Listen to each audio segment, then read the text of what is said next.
All in Sports Network. We love sports. So, you know how it is playing Oregon. Oregon going with green helmets with silver wings, green pants, black jerseys, assuming IU will be crimson domes in all cream. It's going to bring out massive Christmas vibes early in the season. 100%, 100%. I mean, it's not that time of year just yet. Still, what, two months out? Yep. About 2.5. So not that time yet. But a little early. You know, we like to tease to things that are happening on the show. So a little early tease to to Christmas time. Yes. All right. Well, I'm Kevin. This is my son, Liam. We're the Unstable Blues. Happy to present All Indiana Sports as part of the All In Sports and Rogue Media Sports Networks. Yeah, welcome back in. After a week of rest for both teams coming off of dramatic road wins, let's discuss the ins and outs of the top 10 matchup between the Hoosiers and the Ducks. Let's go all in. Yes, you can follow us on TikTok and Instagram at All Indiana Sports and Twitter at All Indy Sports. And don't forget to like and subscribe on YouTube or wherever you get your podcasts. Yeah, I saw only 1-0 for some reason. Right. I don't know. Yeah, but it's time for the opening drive, the first college football playoff rankings of the season. Yes, I did not write them down. You want to pull them up? Sure, yeah. Anything surprise you? Okay, so, well, my first question as you're doing that is AP poll or coaches poll? Which do you go by more? Because neither one of them are actually the final CFP. That's the committee at the end of the season that does all the work that they need to do somewhere up in a hidden location up in the Dallas area. But as you're looking at it, would you buy more into the AP poll or the coaches poll? In general, not this time, but in general, which one do you go by more? I like the coaches poll a lot more. I think the coaches know more than the analysts do. Imagine that. That's why, it is kind of the way it is. Yeah. So I would go specifically with the coaches poll. Coaches. So well, I have taught you well because I would do the same thing for the same reason. It's almost like I brought you up that way. Oregon, I can't find anything. Oregon is number 2 in the coaches poll, number 3 in the AP poll. Flip-flop with the Miami there.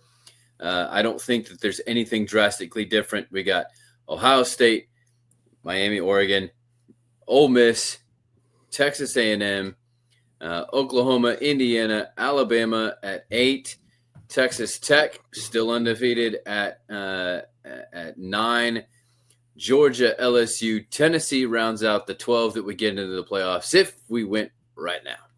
Yep, yeah. I kind of agree with that. I think there are some teams, obviously, who are interchangeable within. I think Georgia Tech, Missouri, Michigan, Notre Dame are all very much still in the conversation. Yep. Illinois can be. I don't understand why they are still so highly ranked. I don't get it. I thought Indiana disposed of that. I mean, anyone who's 5-1, 5-0, anything like that, very, very well could get in. I have one problem with this, with one team. And I don't know which other team would replace that team other than to say that Tennessee lost and therefore should not be in there. They lost to Georgia. I know Georgia then lost. I get it. I like Georgia Tech instead of Tennessee. I think so. I think Tech is here and to play. So I think at this point in the season, if you're undefeated, you should get priority. Even if you have a good loss, I think you get priority at this point in the season. Later in the season, especially whenever teams are tied for records, like even if teams are tied for undefeated, that goes to strength of schedule, which is who had the better win, the better loss, all that stuff. So there's multiple different ways you can go about this and stuff like that. But as of now, I agree. I think if you're undefeated, you have that spot. It doesn't matter who you've played. You've won all your games. I agree. All right. So with all that, it's now time to get straight into the halftime adjustments. Maybe a little bit earlier than normal, but it's okay. There's a big game. I don't know if you've heard, but College Game Day is going to be in Eugene, along with Pat McAfee and some other people from IU, being the Indiana Hoosier football team. A top 10 matchup. I was on the Pete Sousa show earlier today talking about how this may be, probably not even a may, this is the biggest game, the most important game in Indiana football history. Really? Like, are we including Colts or just IU? Okay. IU Hoosier football history. I believe that this is the biggest game, most important game ever. Yeah, I agree with that. I think this holds a lot of power, whether or not who falls, who rises. Obviously, IU does have one ranked win under their belt, but Penn State is also coming off of a win, or Oregon's coming off of beating Penn State. They both have beat highly anticipated teams, maybe who shouldn't be as highly ranked. But my thought is Illinois is still ranked, and Penn State is no longer ranked. So that kind of makes me wonder, okay, maybe they do know what's going on, and Penn State is not just that good, and Illinois is actually better. They just, Indiana's just that good. It does kind of make you wonder when it was this great matchup on the whiteout night, and Oregon took all the way into second overtime to beat Penn State, and then Penn State just laid a giant egg against UCLA on the road. It does kind of make you wonder how much of value that Oregon win actually was, even though it was impressive at the time.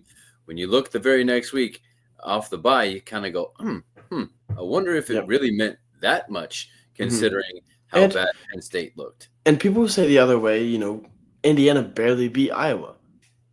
Didn't have to go to overtime. Didn't have to go to overtime. And Iowa's a tough team.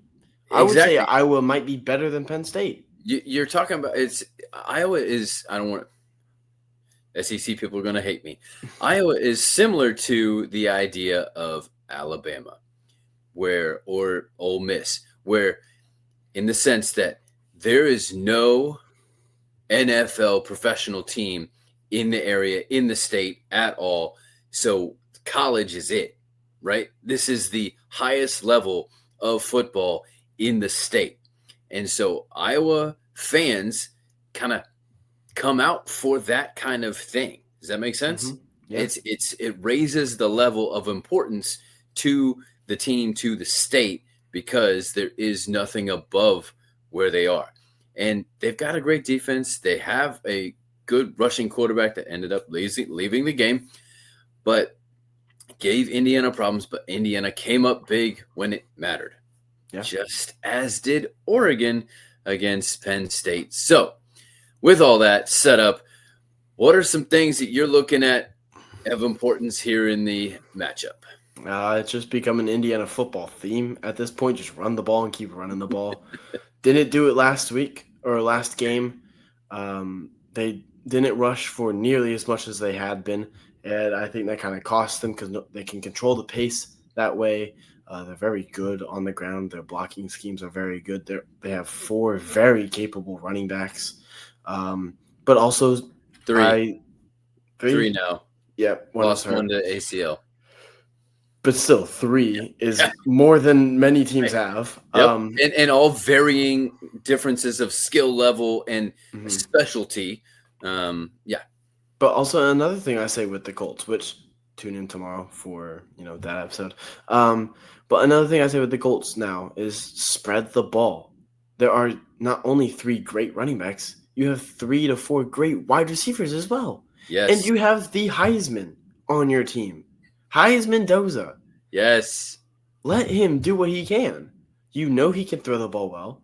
Doesn't matter if he's throwing for, sure, barely 200 yards. But I got to look this up. But he's throwing for 5 or 6 touchdowns. So, I'm I think. Are you looking at the incompletion to No, touchdown? I'm looking up underdog fantasy stuff here. Okay, gotcha. So we can, yeah.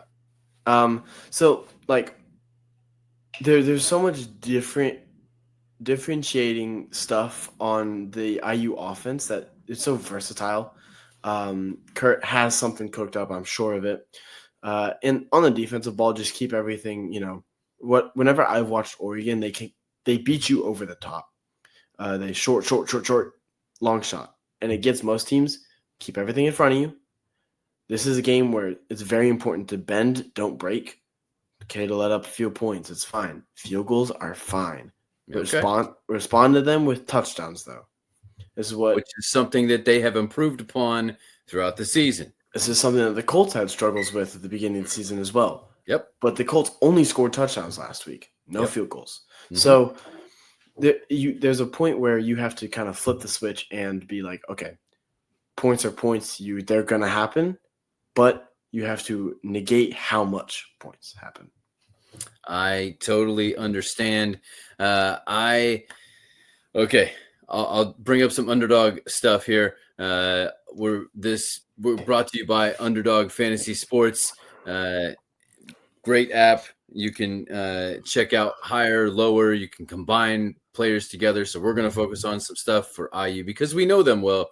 But first, take a look at this from Underdog. Football's back, and Underdog is the best place to make picks and win money all season long. Playing on Underdog is easy. Just pick whether your favorite players will go higher or lower on stats like touchdowns, receiving yards, interceptions, and more. Get your picks right, and you could win up to 5,000 times your cash. You can play with as little as $1. Download the app today and sign up with promo code COLTS to score $50 in bonus funds when you play your first $5. That's promo code COLTS. Millions of fans have already won billions making picks on Underdog. Will you be next? Underdog, make picks, win money. Must be 18 and up, 19 and up in Alabama, Nebraska, 19 and up, and in Colorado for some games, 21 and up in Arizona, Massachusetts, and Virginia, and must be present in a state where Underdog Fantasy operates. Terms apply. Offer not valid in Maryland, Michigan, Ohio, and Pennsylvania. Concerned with your play? Call 1-800-GAMBLER or visit www.ncpgambling.org. In New York, call the 24/7 HOPE line at 1-877-8-HOPE-NY or text HOPE-NY. That's 467-369. All right, you mentioned Heisman Mendoza. Here are the numbers he is set at, your higher or lower, okay? Total yardage, 226 and a half. Is this total yardage or total pass yardage? It's pass yardage. Okay. Passing touchdowns, 1.5. You can actually, if you go higher, just a little higher, like if you go to 2, you can't win. But if you go lower, you can. But if you go up to 3, you can win. Does that make sense? It's got to be a lot higher. Gotcha. Okay. It's a little bit of a sliding scale there. I got it. And then this is the one. Okay, sorry. Continuing with Heisman Mendoza, 15.5 rush yards. That I think that could be a pretty good one. It kind of depends on how Oregon plays it. And so, I would personally go lower on that. Okay. I think as I look at this, sure bets are Elijah Surratt, 5.5 receptions. Go higher. Go higher on that, especially in What's this the game. touchdowns for him? Is it just only, one? Touchdowns. It doesn't have touchdowns as far as I can imagine that. No, hold on.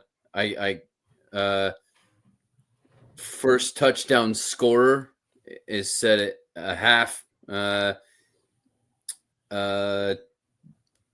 touchdown. Half a touchdown. I think that any of the wide receivers have a pretty lock on one touchdown. The thing that I see as a major lock for Surratt would be 71.5 receiving yards. Go higher on that. I think that's a lock. And then my other one is Kalen Black. You know how high I've been on Kalen Black all season. His rush yards are set at 32.5. 32.5. If this turns into that's one run for him. Right. If this turns out to a grinded out game where Hemby is doing multiple things and then it gets late, excuse me, and IU needs to run out some clock. Watch out for Kalen Black. He's going to come up big. And so that's that. As far as some other stuff in the game and how the Hoosiers can put this one to bed, speaking of which, Joi Baby Sleep Sacks can help you put your baby to bed. I think this is a matchup that is experience versus youth. And these are two programs that exemplify those things within the past few years very, very well. Cignetti brings in experience, and because he likes the veteran guys, and Dan Lanning brings in the youth because he likes the young guys. He likes the one and doneers or two and doneers, whatever it is. He likes to build them up to send them into the pros. And so this is two different philosophies at work here, and we'll find out which one actually works. Okay, Here's my keys. Two different types of training. Speaking of training, farm hound dogs, healthy treats. Get them for your dogs, and I'm sure that they'll love it. Click the link in the description for more. Yes. Protect the ball. Take the ball. So important. Imagine that. Control time of possession, which goes to you running, and then control the line of scrimmage. I think that this is something that was done really good by IU up until last game against Iowa. And as we've talked about throughout the season, whatever a Cignetti team does makes a mistake in one game will not happen again. So I expect the control of the line of scrimmage, especially on the offensive side, has not been a problem on the defensive side. So don't let it be a problem now so you have to work on it next week. Make it a priority this week. Continue the defensive pressure that has just really been kind of surprising for this Indiana team, I think, from the outside perspective. Yeah, agreed. Pressure contain Dante Moore. You want to – he's younger. He had a year behind Dylan Gabriel, but you want to get pressure, but you don't want him to get out because he can be dangerous with his legs outside the pocket. Double Decorian Moore, no matter where he's the go-to receiver. Wherever he goes, double him up. Make sure you have at least two sets of eyes, if not two guys on him.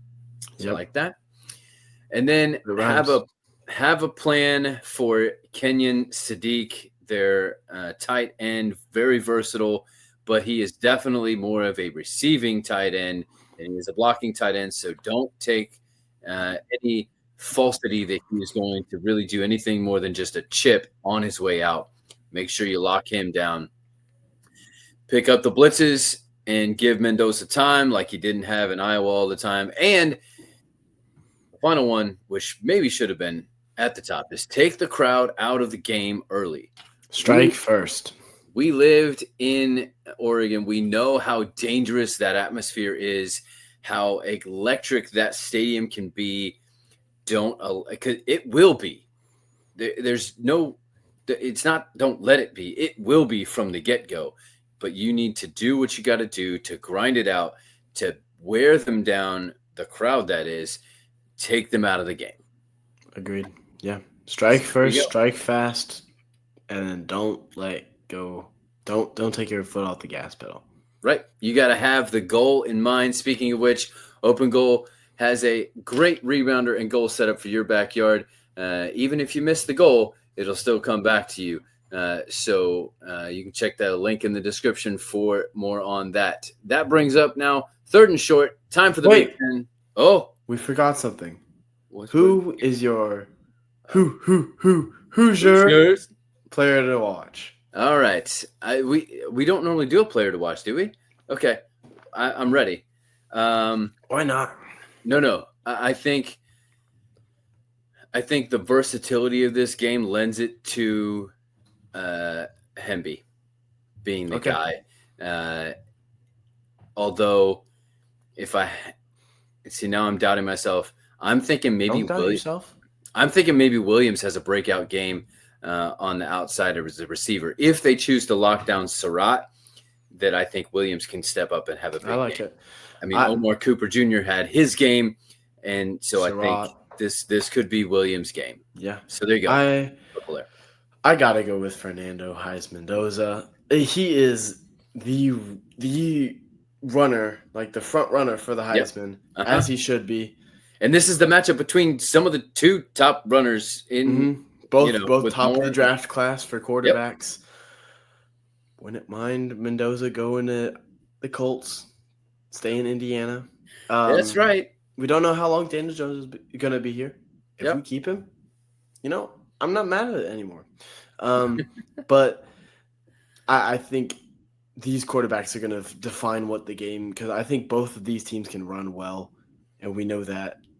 So it's going to be who won't crack under the pressure. I totally understand. Let's end it early. If you're an IU fan, don't let this thing keep going and back and forth. We don't need that kind of game. Put it away early. That's the best way for a good result. All right. Looking at the Big Ten scores here, we're not going to dispel them. You can look up at them on your own. But who is your biggest loser of the week in the Big Ten? It's so obvious. Penn State. What are you doing? Like, yeah, I don't know. Right. I don't know, but I'm gonna say another one that's not as obvious. Okay. I think Illinois as well, being a ranked team and letting that many points up and only winning by that much, that's not okay. Okay. All right. Yes, I agree. Penn State has to be the biggest loser. At the same time, how is UCLA not the biggest winner? But I'm going to go a different direction. My biggest winner is going to be Washington.